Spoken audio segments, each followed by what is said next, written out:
Every computer science group project begins with one sentence from the professor that changes the weather in the room. You may work in teams. Suddenly, everyone is doing social math.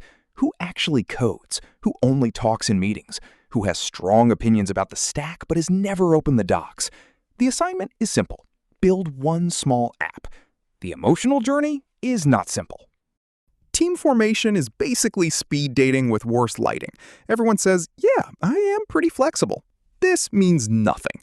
One person says they can do front end, one person says they can do back end, one person says they are good at organizing, and one person is suspiciously quiet, which could mean they are a genius, or they have already decided this project is a side quest.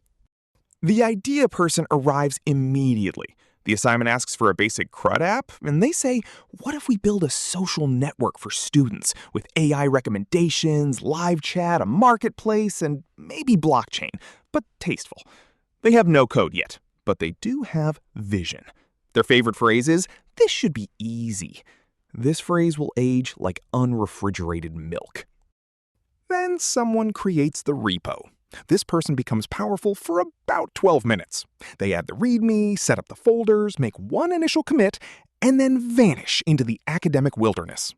For the next 3 weeks, every message to them receives one reaction emoji in spirit and no actual response. Technically, they contributed infrastructure. Emotionally, they became a myth. The front-end person begins with confidence. They say they will make the interface clean and simple. 4 hours later, the entire meeting is about whether the button should be a slightly different blue. The app cannot save data yet. Login does not exist, but the border radius has been through 6 philosophical eras. Honestly, the page does look nicer. It just does not do anything. Meanwhile, the backend person enters the cave. Nobody sees them for days, but occasionally they send a message that sounds like a weather report from another planet. The database is almost working. Auth is being annoying. The API is fighting me. When they finally show the diagram, it has more arrows than the original assignment had requirements. You do not understand it, but you respect the darkness. Then there is the silent teammate. For most of the project, they say almost nothing. You start preparing your resentment. Then at 2 in the morning, they push an entire feature, fix 3 bugs, and somehow write the only clean function in the codebase. Nobody knows where they learned this. Nobody asks. The group chat becomes very polite very quickly. At some point, the group discovers meeting theater. You spend 40 minutes discussing what everyone will do later. This feels productive because laptops are open and people are nodding. Someone says, let us circle back. Someone else says, maybe we should define scope. Nobody touches the code. The meeting ends with everyone feeling organized, which is dangerous because nothing has actually changed. Eventually, merge conflict week arrives. This is when the project stops being software and becomes diplomacy. 2 people edited the same file. One person renamed a folder. Someone pushed directly to main with the confidence of a medieval king. The code is not broken in one way, it is broken historically. Everyone becomes very careful with their tone. Demo day has one rule. Do not touch the laptop that works.